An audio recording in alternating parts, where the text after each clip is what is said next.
디리베입니다. 디리베 디리베. 오늘은 조금 색다른 영상을 가지고 왔는데요. 바로 오스트리아에서 음대 입시를 준비하는 과정에 대해서 이야기를 해보려고 해요. 저도 똑같이 외국인 신분으로 시험을 봤었고 또 정보 없이 마냥 이렇게 준비하는 게 얼마나 막막하고 답답한지 알기에 이렇게 조금이나마 도움이 되셨으면 해서 이렇게 영상을 찍게 되었습니다. 아무래도 제가 오스트리아에서 공부를 하기 때문에 특히 빈 국립음대에 초점을 둬서 얘기를 할 수도 있을 것 같다고 생각을 해요. 하지만 다른 음대를 준비하실 때도 도움이 될 만한 그런 꿀팁들이 있으니까요. 꼭 영상 끝까지 봐주시고 참고해주시면 될 것 같아요. 그러면 바로 시작합니다. 고고! 리베. 간단히 우선 저에 대해서 소개를 드리고 시작을 할게요. 저는 만 16살. 유학이라고 하기에는 조금 이른 나이에 오스트리아 비엔나에 오게 되었습니다. 그리고 현재 비엔나 국립음대에서 바이올린을 전공하고 있는 그런 유학생입니다. 7년차 유학생을 생각하는 외국에서 입시를 볼 때 가장 중요한 3가지 포인트. 첫 번째, 콘탁. 두 번째, 언어. 세 번째, 입학 시험이 어떻게 진행이 되는지를 미리 인지하기. 우선 항상 말도 많고 탈도 많은 콘탁에 대해서 말씀을 드릴게요. 이거는 대부분의 입시를 준비하는 분들이 고민이실 거예요. 콘탁을 꼭 해야만 하나요? 아니요. 이거는 필수적인 건 아니고요. 본인 선택사항입니다. 콘탁도 이제 장단점이 존재하죠. 우선 먼저 장점에 대해서 얘기를 해드리자면 이 콘탁이라는 걸 통해서 내가 원하는 학교의 교수님에게 입시 전에 나는 이런 학생이다라는 거를 보여줄 수 있는 그런 시간인 것 같아요. 그만큼 제가 생각했을 때는 첫인상도 정말 중요한 것 같고요. 두 번째로는 얼마나 빠른 시간 안에 이거를 교수님이 알려주신 거를 습득해 오느냐, 이것도 정말 중요한 것 같습니다. 이것들을 통해서 아무래도 가능성을 좀 보시겠죠.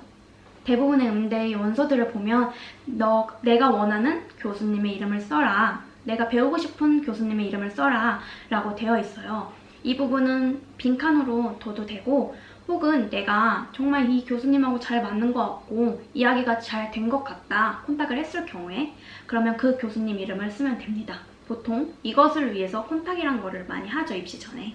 그러면 콘탁을 하면 무조건 그 교수님은 저를 뽑아주나요? 아니요. 여기에 대한 대답은 아닙니다. 보통 그 자리에 심사를 나오시는 교수님들의 점수를 총 합쳐서 커트라인을 넘어야지 내가 합격할 수 있는, 또는 콘탁을 한 교수님이 나를 뽑을 수 있는 자격이 생기는 거예요. 그래서 이 커트라인을 우선 넘는 게 첫 번째로는 중요합니다. 그리고 두 번째 경우는 내가 커트라인이 점수를 넘겼는데도 콘탁한 교수님이 나를 뽑지 않는 경우, 혹은 그 교수님이 아예 시험장에 들어오지 않는 경우가 있어요. 그런데 나는 이미 이제 원서에 썼잖아요. 난 이 교수님을 원한다. 그러면 아무래도 다른 교수님이 나를 뽑는 경우는 조금 확률적으로 적어지겠죠. 왜냐하면 나는 이미 다른 교수를 원한다 라고 썼으니까요. 그러니까 이 부분은 진짜 잘 생각하고 사전에 미리 얘기도 많이 해보고 많이 고민을 한 다음에 쓰시는 거를 추천드릴게요. 너무 이런저런 스타일의 교수님들이 많기 때문에 이 부분은 꼭 진짜 깊게 생각을 하시길 바랍니다. 무조건 콘탁을 안 했다고 해서 떨어지는 거 절대 아니에요. 저는 이제 콘탁을 안 했는데도 합격을 하는 분들도 종종 봤습니다. 그러니까 이거는 본인의 선택사항인 것 같아요. 대신 이 점들 꼭 참고해주세요. 두 번째, 언어. 오스트리아의 대부분 음대는 B1 또는 B2까지의 수준을 필요로 해요. 이건 또 학교마다 개인 차이가 있을 수 있으니까 미리 홈페이지 참고해주세요. 그리고 저희 학교는 제가 시험 본 기준으로 2014년 기준으로 B1를 필요로 했습니다. 아마 지금도 그럴 것 같은데 이거는 아까도 말했듯이 꼭 참고해주세요. 홈페이지. 이 시험에 대해서 짧게 얘기를 하자면 총 4개의 타일로 이루어져 있어요. 첫 번째, 레즌. 본문을 읽고 답을 찾는 거, 그리고 이 안에는 그라마틱이라는 문법도 속해 있고요. 두 번째, 듣기. 세 번째, 쓰기. 네 번째, 말하기. 이렇게 구성이 되어 있습니다. 그리고 시험의 수준은 사람마다 개인이 느끼는 차이가 있겠지만 제가 생각했을 때는 내가 보통 유학을 와서 말하는데 문제가 없을 정도의 수준이 되면 어렵지 않게 통과를 할 수 있을 것 같아요. 그리고 유학을 오신 지 별로 안 된 분들도 열심히 공부하시면 충분히 합격할 수 있는 그런 시험들입니다. 그 대신 많이 트레이닝을 해보고 많이 듣고 많은 공부를 해야 될 것 같아요. 그것도 쉽진 않은 것 같아요.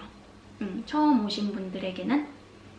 그럼 이 자격증은 언제까지 학교에 제출을 해야 되나요? 입시 전후 혹은 학기 시작 전후. 우선 언어 자격증이 없이도 입시 시험을 볼 수 있어요. 보통은 학교 입학 전에 이 자격증을 제출하시는 게 가장 마음이 편하고 순차적으로 갈 수 있는 방법이지만 이제 사람마다 상황이 다르니까 이 부분도 설명을 해드릴게요. 합격 후 이제 학기 전까지 자격증을 못 냈을 경우에를 설명을 하는 겁니다. 우선 저희 학교를 기준으로 보면 학교를 합격하고 1년 후까지 시간을 줘요. 학교 측에서 이제 내가 너한테 1년이라는 시간을 줄 테니까 그 시간 동안 언어 자격증을 따와라. 그 대신 여기에 조건이 있어요. 그 시간 동안은 너는 정식 학생이 아닌 비정규 학생이다 라는 거예요.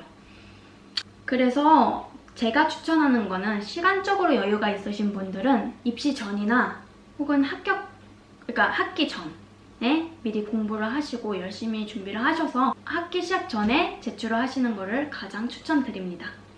왜냐면 이게 학교를 빨리 졸업할 수 있는 방법 중에 하나라고 저는 생각해요.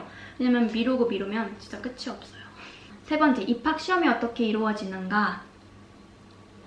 순차, 이론, 실기 분위기 이런 거에 대해서 말씀을 드리려고 해요. 우선 시험이 진행되는 순서를 알려드리자면 짧게 이론 시험, 그 다음에 실기 시험이 이루어집니다. 제가 이론 시험을 봤을 때는 한 20명 가까이 한 방에 들어가서 청음이랑 이제 이론 이런 거를 시험을 봤어요. 이제 여기서 통과한 사람들이 실기 시험을 볼 수 있는 자격이 생겨요. 진짜 실기 너무 열심히 준비했는데 이론에서 떨어지면 너무 속상하겠죠. 그런 상황이 없길 위해서 차근차근 미리 준비를 하시면 좋은데 제가 그 준비 과정에서 하나의 팁을 드리자면 무조건 독일어로 된 시험 문제로 많이 연습을 해보세요.